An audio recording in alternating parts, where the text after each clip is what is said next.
welcome to Whiteboard Programming, where we simplify programming with easy to understand whiteboard videos. And today I'll be sharing with you what is a decentralized exchange, how it works, DEX types, and what advantages do they offer. So without any delay, let's get started. To state its definition, a decentralized exchange or a DEX is a place where people can go to trade cryptocurrencies without any intermediary. Seems simple, right? Let's dive deeper. But first, to better understand what a decentralized exchange is, it's important to understand how centralized exchanges work. So, let's look into them first. Well, a centralized exchange such as Binance or Coinbase is a place where people can buy, sell, or trade cryptocurrencies and tokens listed on that exchange. Now, let's say you want to buy some Bitcoin. Then you need to go to exchange, sign up by providing some banking details and identifying information, and deposit some cash. And sometimes this process takes days, which accounts as one of the major drawbacks of centralized exchanges versus decentralized exchanges. Now, such exchange will tell you the price based on an order book of people buying and selling at different amounts. And you can make the transaction as per your convenience too. We'll discuss about this later in this video, so let's move on. Now, returning to the steps, you need to think, hey, what happens next? Well, once you make a purchase, the exchange will show those bitcoins in your account, and you can trade for other tokens on the exchange. Are you feeling amazing that you've earned your bitcoins? Well, actually, you don't really hold them because you're entrusting the exchange to act as a custodian on your behalf. And any trading you do, like swapping bitcoins for Ethereum, aren't occurring on a blockchain, but within the exchange's database. Further, these exchanges pool users' cryptocurrency into wallets which are often claimed as hot wallets connected to the internet and are fully controlled by the exchange. And the exchange even controls your private keys in this process. But there are also ways around this, as exchanges allow you to transfer your tokens to a private wallet. But this adds an extra step later on if you wish to trade that crypto. Now, the appeal of decentralized exchanges or DEX is the security they provide, as a centralized exchange can limit your access to your crypto, restrict or halt your ability to trade it, or even fall vulnerable to hackers. On the other hand, centralized exchanges are generally far easier to use for newcomers, and they can often offer fast trading because they are not beholden to respective blockchain infrastructure. Now, as naive as it may sound, this has been Coinbase's biggest achievement and has helped them become a household name for crypto-curious folks around the globe who are looking to dip a toe into buying crypto but are intimidated by the process. The majority of these people let Coinbase or any other centralized exchange act as a custodian for their funds and are just fine with it. So, as now you've got the fundamental understanding on centralized exchanges, let's understand how do decentralized exchanges work. Now, as decentralized exchanges use smart contracts and users get to keep the custody of their funds, here every trade incurs a transaction fee, along with the trading fee, and in the same essence, traders interact with smart contracts on the blockchain to use DEXs. And a DEX or a decentralized exchange works to handle this in one of three ways. Number 1. Order book DEXs. These type of decentralized exchange compile records of all open orders to buy and sell assets for specific asset pairs. Here, buy order signifies that a trader is willing to buy or bid for an asset at a specific price, while a sell order indicates that a trader is ready to sell or ask for a particular price for the assets under consideration. The spread between these two prices determines the depth of the order book and the market price on the exchange.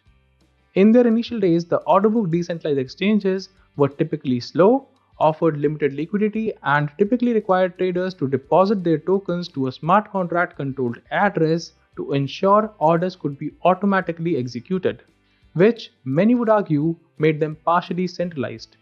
However, things have come along in leaps and bounds since then, and there are now a wide variety of decentralized order book based exchanges in operation, as well as potentially dozens more in development.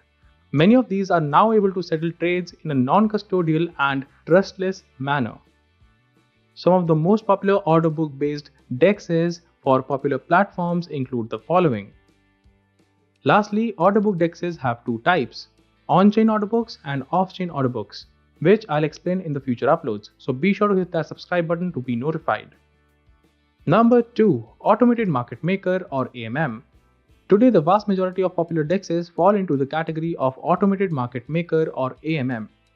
With AMMs, assets are priced using a simple mathematical formula and are organized into liquidity pools, which are rebalanced when users add or extract liquidity from one side of the pool by trading. Further, do note that AMMs do not have an order book and generally don't support more complex order types like limit, take profit, and stop loss orders. But they do generally allow users to contribute their assets to the liquidity pool and earn a share of fees generated by trades that source liquidity from these pools. Some of the popular examples of AMM protocol driven DEXs are Uniswap, Balancer, and Curve.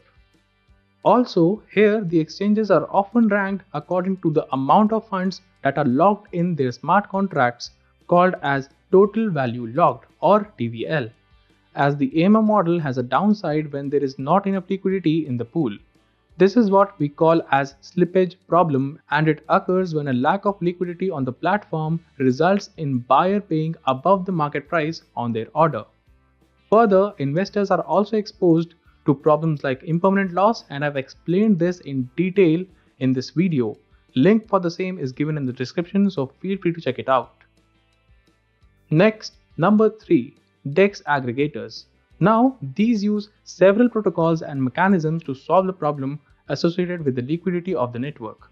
Essentially, these platforms aggregate liquidity from several different DEXs to minimize slippage on large orders, optimize swap fees and token prices, and also offer traders the best price possible in the shortest possible time.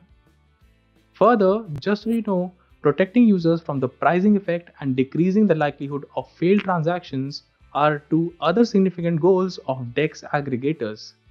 And also, some DEX aggregators use liquidity from centralized platform to provide users with a better experience, and all this happens while remaining non-custodial by leveraging specific integrations with specific centralized exchanges. By now, I believe you've got a fair idea about what are decentralized exchanges and how they generally function. Next, let's look into the advantages of using a DEX. Number 1. Anonymity. As when users exchange one cryptocurrency for another, their anonymity is preserved on DEXs. Number 2. Token availability. Centralized exchanges have to individually vet tokens and ensure they comply with local regulations before listing them. Decentralized exchanges can include any token minted on the blockchain they are built upon, meaning that new projects will likely list on these exchanges before being available on the centralized counterparts. Number 3. Reduced counterparty risk. Counterparty risk happens when the other party involved in a transaction does not fulfill their part of the deal and defaults on its contractual obligations. Because decentralized exchanges operate without any intermediaries and are based on smart contracts, this risk is eliminated.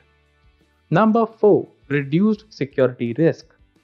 Experienced cryptocurrency users who custody their funds are at a reduced risk of being hacked using DEXs, as these exchanges do not control their funds. Instead, traders guard their funds and only interact with the exchange as and when they wish to do so. And if the platform gets hacked, only liquidity providers face the risk, not the traders themselves. Further, despite the discussed advantages, there are various drawbacks or disadvantages of using a decentralized exchange, which include: number 1. Smart contract vulnerabilities. We have seen in the past how vulnerability has cost millions to platforms in crypto world. DEXs are no exception. Though there are security audits done in a decentralized exchange, auditors may even be unable to foresee potential new exploits that can cost liquidity providers their tokens. Number 2. Demand of technical knowledge. Now, DEXs are accessible using cryptocurrency wallets that can interact with smart contracts, and not only do users have to know how to use these wallets, they also have to understand security related concepts associated with keeping their funds secure. That's why, without the fundamental technical knowledge, users can commit various errors which may lead to a loss of their valuable funds. Withdrawing coins to wrong network, overpaying transaction fees, and losing out on impermanent loss are just a few examples of what could go wrong. Number 3. No customer service. We all can realize that centralized exchanges work much like the way banks do. They have customers whom they mostly want to keep happy and provide dedicated service in doing so.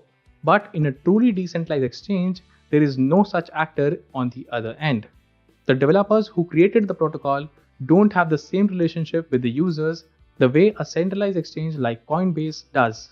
You only have a DEX community you can turn up to in case you face any difficulties, and I would like to bring it to your notice that you are responsible for your own money while dealing with a decentralized exchange.